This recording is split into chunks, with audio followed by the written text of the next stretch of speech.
수천 년 전에 혹시 어떤 한 남자가, 할아버지가 하늘을 바라보면서 무뼈를 하나 둘 세고 있다면 그 사람이 누구라고 생각되세요? 아마 아브라함이지 않을까 생각이 됩니다. 실제로 그랬는지 안 그랬는지는 모르겠지만, 왜냐하면 창세기 15장에서 하나님이 아브라함에게 약속을 주신 것이 있었습니다. 무뼈를 셀 수 있나 한번 보아라. 너의 후손이 저와 같을 것이다. 이러한 소망의 말은 이미 오래전에 이미 하나님이 아브라함에게 하셨던 말씀입니다. 그때는 아브라함이 갈대아 땅에 살 때였는데 아들의 문제로 절망하고 있을 때였습니다. 갈대아 땅에서 아들의 문제로 절망하고 있을 때 우리가 오늘 읽은 창세기 12장의 말씀을 주신 것이죠. 내가 너로 큰 민족을 이루게 해주겠다. 이 소망의 말씀을 주셔서 아브라함이 아들 문제로 인하여 절망하고 있다가 이제 내가 하나님을 잘 믿으면 이처럼 아들 문제, 내가 절망하고 있었었는데 해결될 수 있으리라. 아브라함이 이렇게 소망을 갖게 되었을 겁니다. 근데 하나 조건이 있었죠. 그 아들 문제를 해결받으려면 갈대아 땅을 떠나서 가나안 땅으로 가라라고 하는 하나님의 명령에 순종해야 했습니다. 그런데 갈대아 땅은 아브라함이 떠나서 살 수 없는 곳이었고, 가나안 땅은 혈연과 지연이 없는 땅이어서 아브라함이 살 수 없는 땅이었습니다. 그래서 아브라함이 뭐라고 말했을까요? 하나님, 제가 어떻게 갈대아를 떠나 삽니까? 나는 갈대아 사람인데 어떻게 내가 혈연과 지연이 없는 가나안 땅에 들어가서 살 수 있을까요? 라고 아브라함은 그가 떠날 수 없는 이유를 하나님께 말했을 겁니다. 근데 하나님은 뭐라고 답변하셨을까요? 아브라함 입장에서 떠날 수 없는 이유가 하나님 입장에서는 떠나시게 하는 이유였습니다. 이제 아브라함은 이 가나안 땅에 들어가서 무슨 훈련을 받게 되어지나요? 하나님을 믿는, 하나님을 믿고 살아가는 훈련을 받게 되어지고, 그래서 이 아들 문제, 내가 가나안 땅에 가면 너를 큰 민족이 되게 하리라 라는 믿음의 훈련을 받으면서 소망을 갖게 되었습니다. 우리가 오늘 살펴볼 문제는 이겁니다. 그러면 아브라함은 무슨 소망으로 하나님을 믿었던 것일까요? 아브라함이 하나님을 믿었던 것은 무슨 소망 때문이었을까요? 아무 소망이나 상관없는 것일까요? 아브라함은 지금 내가 하나님을 믿으면 무엇이 될 것이라고 하는 소망을 갖고 있는 것인가요? 아브라함은 내가 하나님을 믿으면, 내가 지금 아들이 없지만 하나님이 나에게 아들을 낳게 해주실 것이다. 나의 개인의 절박한 문제를 주님이 해결해 주실 것이고, 내가 주님을 믿기만 하면 그냥 대를 잇는 정도가 아니라 큰 민족을 이루게 해 주실 것이다. 정말로 아브라함이 이 정도 소망하였다면, 내가 하나님을 믿으면 하나님이 나에게 나의 개인의 여러 가지 염려하는 일들, 내가 정말로 매우 크게 바라는 나의 개인적인 원함을 들어주시는 것이라고 아브라함이 소망하였더라면 그것으로 충분하겠는가 하는 겁니다. 우리 성도님들, 하나님을 믿으시는데 그 하나님을 믿으시는 소망이 무엇인가요? 하나님에 대한 소망을 가지실 때에 우리는 어떤 믿음으로 하나님을 소망하는가 하는 겁니다. 만약에 아브라함의 소망이 내가 하나님을 잘 믿으면 아들이 없는 내 개인의 문제를 해결해 주실 것이고 나의 대를 잇는 이 문제를 해결해 주실 것이다 라고 소망한 것이라면, 아브라함의 이 소망이 이루어졌나요? 어떻게 생각하세요? 대를 잇기는 이었나요? 잇기는 이었어요. 그것도 100세에 몇 명을 낳았죠? 한 명을 낳았어요. 대를 이었어요. 그리고 하늘의 별처럼, 무별처럼 자녀가 많았나요? 아브라함이 죽을 때 자녀가 몇 명이었죠? 사라가 몇 명을 낳았어요? 사라가 한 명 낳았어요. 한 명 낳고 사라는 죽었어요. 이삭이 몇 명을 낳았죠? 이삭이 60세에 늦장가에 가서 에서와 야곱 둘을 낳았어요. 그래서 나이를 계산해 보면 아브라함이 죽기 전에 몇 명을 보았냐면 자기 후손을 자기 아들 이삭하고 이삭이 늦장가 가서 손주 둘 낳은 거, 그것도 늦둥이로 그거 보고 죽었어요. 3명 본 거예요. 정말로 아브라함이 내가 하나님을 잘 믿으면 하나님이 내 아들 문제를 해결해 주실 것이며 그리하여 하늘의 저 물결과 같이 내 자손을 많게 해 주실 것이라고 소망했다면 아브라함은 하나님의 그 약속이 이루어진 것을 못 본 거죠. 다르게 표현하면 하나님은 아브라함과 약속을 지키지 않은 것이 됩니다. 우리가 오늘 살펴볼 부분이 이겁니다. 하나님이 아브라함에게 갈대아 땅이 아니라 가나안 땅 들어가게 하십니다. 우리가 2주 전에 살펴볼 때 왜 그렇게 하셨냐면 하나님이 쓰시기 위해서는 믿음이 필요한 거죠. 믿음의 사람이 필요합니다. 하나님이 아브라함을 하여금 믿음을 훈련시키기 위해서 갈대아가 아닌 가나안 땅으로 들어가게 하셨습니다. 그래서 믿음 훈련을 받게 하시는 거예요. 그런데 믿음만 좋으면 내가 좋은 믿음을 갖기만 하면 내가 하나님의 쓰임을 받을 수 있는가 하는 겁니다. 만약에 나에게 아무리 좋은 믿음이 있을지라도 나의 소망이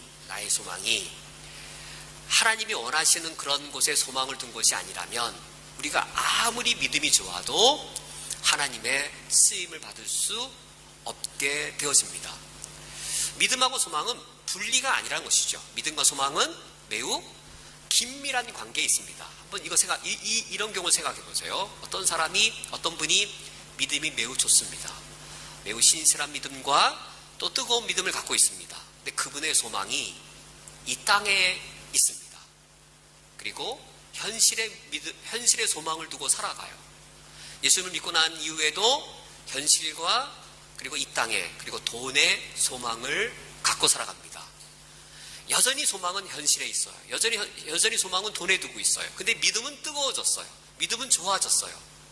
그러면 현실의 소망을 둘 때, 돈의 소망을 둘 때 이 믿음이 어떤 신앙이 될까요? 어떤 신앙으로 성장할수록 어떤 신앙으로 뒤틀릴까요?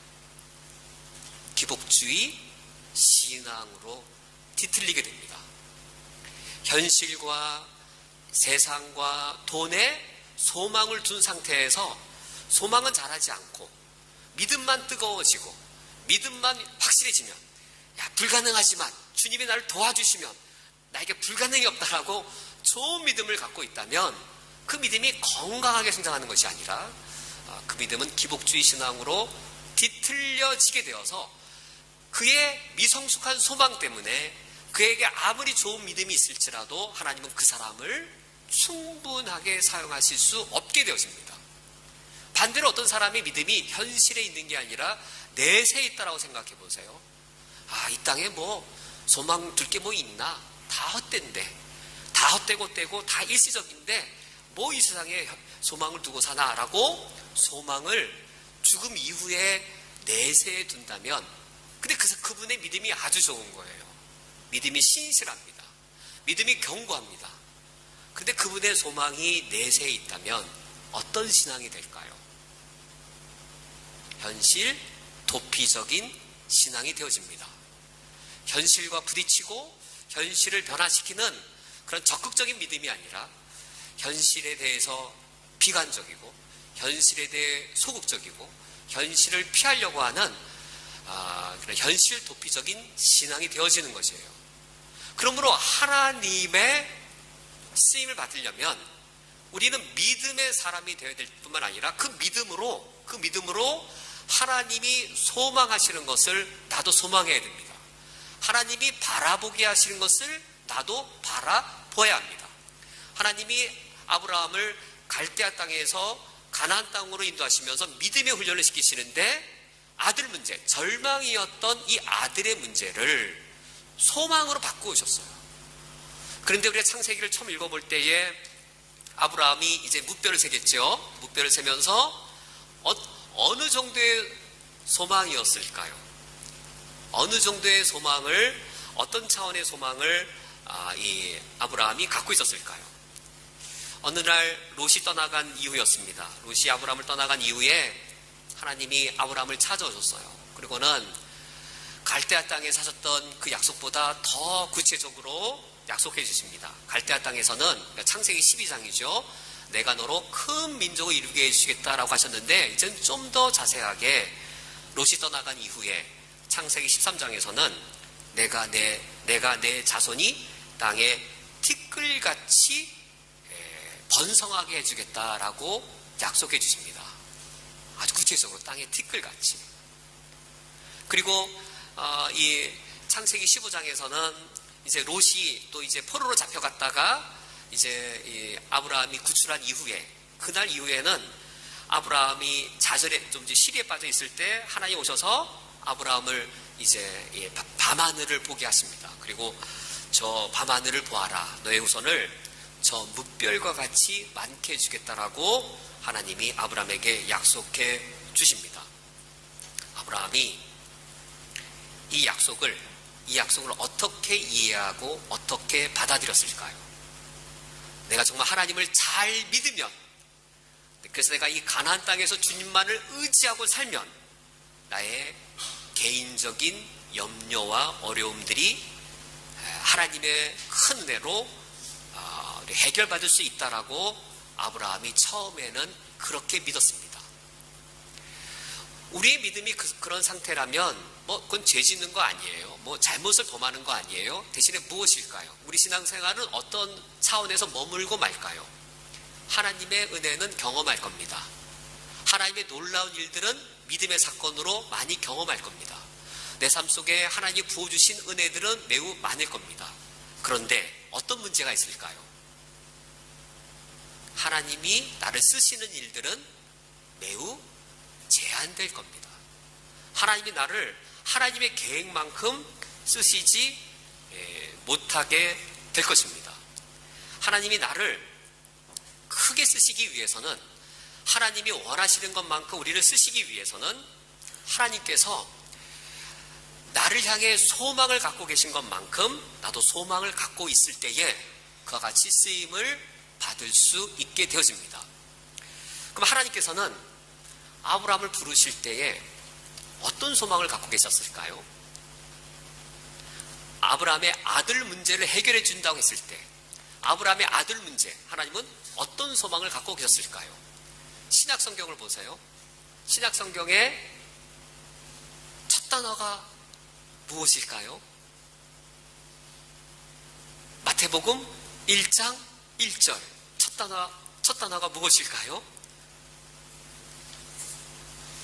아브라함과 다윗의 자손 예수 그리스도의 세대라. 신약과 구약을 연결하는 첫 단어가 아브라함이에요. 그리고 그 족보에 누가 나와요? 다 누구의 다? 아브라함의 아들들이에요. 창세기 1장에 있는 그 수많은 사람들 다 누구 아들이에요? 아브라함의 아들이에요. 하나님이 아브라함에게 약속하신 바가 성취된 것이 마태복음 1장이에요. 나는 지금 아들이 없지만, 대를 이을 아들이 없지만, 내가 예수님을 잘 믿으면, 하나님을 잘 믿으면 내 개인의 이 절박한 문제가 해결될 것이다 라고 아브라함이 그 정도 차원에서 소망을 갖고 있었더라면, 하나님이 아브라함을 부르실 때 갖고 계셨던 하나님의 계획은 이루어질 수 없었을 겁니다. 창세기에서 하나님이 아브라함에 약속하셨던 그 계획들은 마태복음 1장의 족보를 보면 결국 아브라함의 아들 중에 누가 나와요? 아브라함 아들 중에 누가 나와요? 메시아예요, 메시아. 하나님이 아브라함에게 아들을 주셔서 하나님이 소망 가운데 이루고자 하셨던 것은 단순히 아브라함의 아들 문제를 직접적으로 해결해 주시는 것으로 멈추는 것이 아니라 아브라함의 아들을 통하여 아브라함 아들 중에 메시아가 태어나게 하시는 것이었어요. 이 마태복음 1장인데 마태복음을 계속 읽어가다 보면 마태복음 8장에 가서 보면 예수님께서 기적을 행하신 일이 나오는데 여기 또 아브라함이 또 등장해요. 마태복음에 등장하는 아브라함은 우리가 지금 읽어본 창세기 12장, 창세기 22장 하나님이 아브라함에게 약속하신 것이 신약시대에 성취된 거예요. 그것으로 아브라함이 소망을 해야 했던 것이죠. 그 소망, 아브라함의 아들 문제가 해결된 소망을 하나님의 그 바라보게 하시는 것으로 아브라함도 바라봐야 되는데, 그 중에 하나가 이제 마태복음 8장에 이런 사건이 있습니다. 이방인 백부장이 예수님께 사람을 보내었습니다. 이방인 백부장이니까 본인이 이방인이고 자기 집에 있는 한 하인이 중풍병에 걸려서 죽게 되었어요. 근데 유대인이었던 예수님은 이방인의 집에 들어갈 수 없는 것이 유대인의 규례인 것을 그도 잘 알았기 때문에 이렇게 예수님께 요청합니다. 내가 이방인이어서 예수님을 우리 집에 모실 수 없습니다. 그러나 예수께서, 주님이 우리 집에 오지 않더라도 명령만 하시면 그것만으로도 충분히 우리 하인이 나을 줄 믿습니다 라고 말할 때에 예수님이 이스라엘 중에 이와 같이 참된 믿음을 가진 자를 보지 못했다라고 한 거예요. 누가 믿음을 가진 거예요? 이방인이 믿음을 가진 거예요. 무엇으로 구원받아요? 믿음으로 구원받죠. 믿음으로 구원받는데 누구만 구원받을 수 있어요? 유대인들은요, 아브라함의 아들들만 구원받을 수 있어요. 아브라함의 육적인 아들들만, 아브라함의 혈통인 유대인들만 구원받을 수 있어요. 그런데 예수님께서 이방인이 믿음 가진 걸 보고 이렇게 해석하십니다. 또 너희에게 이르노니 동서로부터 많은 사람이 이르러 아브라함과 이삭과 야곱과 함께 천국에 앉을 것이라. 예수님께서 믿음 갖고 있는 이방인, 그의 종을 치유해 주시면서 하나님이 창세기에서 아브라함에게 보였던 소망이 이루어진 것을 지금 말씀해 주시는 것이에요. 하늘부대 뭇별들, 그 뭇별이 뭘까요? 동서에 처맞는 뭇별들, 아브라함의 그 후손들, 아브라함의 후손이어야 하나님의 자녀고 하나님의 백성이잖아요. 아브라함의 문제 해결이 단지 내가 하나님을 잘 믿으면 내 직장 문제가 해결되어지고, 내가 하나님을 잘 믿으면 내가 소망하는 바가 반드시 이루어지고, 내가 소망하는 바를 주님이 들어줄 줄 믿습니다라고 믿으면 잘못한 게 아니라, 잘못을 범한 게 아니라 은혜를 많이 경험한다니까요. 정말 그런 은혜를 많이 경험한다니까요.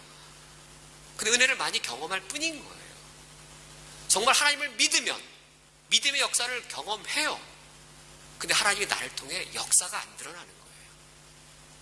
하나님의 능력을 경험할 뿐인 거예요. 하나님의 능력을 경험해서 그 믿음이 나를 사용해야 되는데, 하나님이 나를 사용하려면 무엇이 바뀌어야 돼요? 믿음의 사람일 뿐만 아니라 그 믿음으로 하나님이 바라보게 하시는 것을 나도 바라볼 때 하나님의 계획 가운데 내가 쓰임받을 수 있게 되는 겁니다. 만약 아브라함이 자신의 아들 문제를, 대를 잇는 그 문제를 이루어지는 것 정도로 소망하였다면 이삭이 태어남으로 그 은혜를 누렸을 거예요. 거기서 멈췄을 거예요. 이삭이 태어났잖아요. 하나님의 능력을 경험했죠. 얼마나 큰 능력이요? 100세에 아들 낳는 큰 은혜를 경험했어요. 그런데 소망이 바뀌지 않았더라면, 소망이 바뀌지 않으면 무슨 일은 안 일어날까요? 하나님의 아브라함을 통하여 구원 계획을 이루시는 하나님의 일들은 일어나지 않게 되었을 것입니다. 그래야 가나안 땅에 들어갔을 때 하나님이 아브라함으로 하여금 믿음 훈련만 시키시는 게 아니었어요. 무슨 훈련을 시키셨을까요? 하늘의 뭇별을 바라보게 하시면서 소망의 훈련을 함께 시키셨습니다. 하나님께서 어떻게 아브라함으로 하여금 소망의 훈련을 시키셨는가? 우리는 크게 아브라함의 일생을 놓고 볼 때 두 가지 사건을 볼 수 있는데, 첫 번째는 이것이었습니다. 아브라함이 99세가 될 때였어요. 아브라함이 99세가 될 때 소망이 어디에 있었냐면 이스마엘에게 있었어요. 99세가 되었을 때 하나님 아브라함에 나타나셔서 내년에 너에게 아들을 낳게 해주겠다라고 했을 때 아브라함은 말합니다. 하나님, 이스마엘이나 하나님 앞에 살기를 원할 뿐입니다. 소망이 거기에 있는 거예요. 그냥 내 힘으로 이스마엘 낳았고, 이스마엘 낳았으니 대를 이을 문제도 해결됐습니다. 내가 하나님 믿고 있고 내가 소망하던 바도 이루어졌으니 뭐 더 바랄 거 없습니다. 이 상태에 있으면 하나님 우리 통해 역사 못해요. 소망이 이스마엘이나 잘 되길 바랍니다. 내가 그렇게 갈급해하던 거 아들 문제 해결됐고, 이제 내가 99세인데 86세에 이스마엘 낳았으니 이스마엘도 13살이나 되었습니다. 이제 이스마엘이나 신앙생활 잘하는 아들이면 여한 없습니다 라고 소망이 이스마엘에 멈춰 있으면 하나님은 우리를 사용하실 수 없습니다. 이스마엘이나 하나님 앞에 살길 원합니다 라고 말하는 그 상황에서 하나님은 아브람이란 이름을 아브라함으로 바꿔주십니다. 내가 너에게 갖고 있는 소망이 그거인 줄 아느냐? 너에게 믿음을 주었으면 너 그 믿음으로 바라보는 소망이 무엇이냐? 바로 하나님이 바라보게 하시는 소망을 바라보게 합니다. 이때 아브라함에게 아들이 몇 명 있어요? 아들 없는 거예요. 사라를 통해 아들이 없는 거예요. 아들이 없는 이 아브라함에게 이름을 아브라함, 여러 민족의 아버지라는 이름을 지어주셨어요. 야, 이건 참 그렇지 않아요? 애가 없는데 하나님이 그렇게 소망을 보여주십니다. 이 성취가 무엇이죠? 여러 민족의 아버지가 되는 것이 바로 그 백부장의, 이방인 백부장의 이 병자를 치유하시면서 아브라함과 이삭과 야곱과 함께 동서로부터 몰려온 이방인들이 아브라함과 함께 천국에 들어갈 것이라고 하는 것으로 하나님의 소망이 이루어진 것이죠. 아브라함이 무뼈를 보면서 아브라함이 100세가 넘었을 때에는 나를 향한 하나님의 소망이 무엇인 것을 깨달았을까요? 하나님이 나를 통해 온 인류가 구원받는 일을 계획하신 거였구나. 물론 나에게 100세의 아들 낳게 하는 개인적 은혜도 넘치게 베풀어 주셨지만 100세의 아들을 낳는 개인적 은혜로 머무는 것이 아니라 그렇구나 해서 하늘의 저 많은 무별들, 나를 통하여 하나님이 온 인류를 구원하실 계획을 갖고 계셨구나. 아브라함이 소망이 바뀌는 거예요. 소망이 바뀐 것만큼 우리가 하나님의 쓰임을 받을 수 있습니다. 또 한 가지 아브라함의 소망이 바뀐 것에 우리가 오늘 마지막으로 읽은 창세기 22장의 본문입니다. 아브라함이 그 아들을 이삭을 100세에 낳고 이제 이삭이 어느 정도 장성한 때가 되었을 무렵입니다. 만약 이삭이 10살쯤 되었다라고 하면 아브라함 나이가 한 110세쯤 되었겠지요. 우리가 오늘 처음 읽은 창세기 12장에서는 하나님이 아들 문제로 소망을 주셨다면 우리가 마지막으로 읽은 창세기 22장에서는 소망을 주었던 아들 어떻게 하라고 명령하십니까? 너가 갈대아 땅을 떠나면 아들 문제 해결해 줄 것이고 큰 민족을 이루게 해주겠다라고 소망을 주신 하나님이 믿음으로 소망을 갖게 하신 하나님께서 창세기 22장에서는 그 아들을 죽이라고 하십니다. 소망이 바뀌어야 된다는 것이죠. 언제까지 이스마엘이나 잘 살기 바라는 그 차원의 소망을 가져서는 안 된다는 것이죠. 아브라함이 그의 아들 이삭을 번제로 바칠 때에 너무나도 중요한 선언을 하나님께서 하늘에서 아브라함에게 말씀해 주십니다. 우리가 오늘 읽은 창세기 22장 18절 말씀에 또 내 씨로 말미암아 천하 만민이 복을 받을 것이라. 여기 내 씨란 단어가 어떤 의미이냐면 창세기 3장 15절에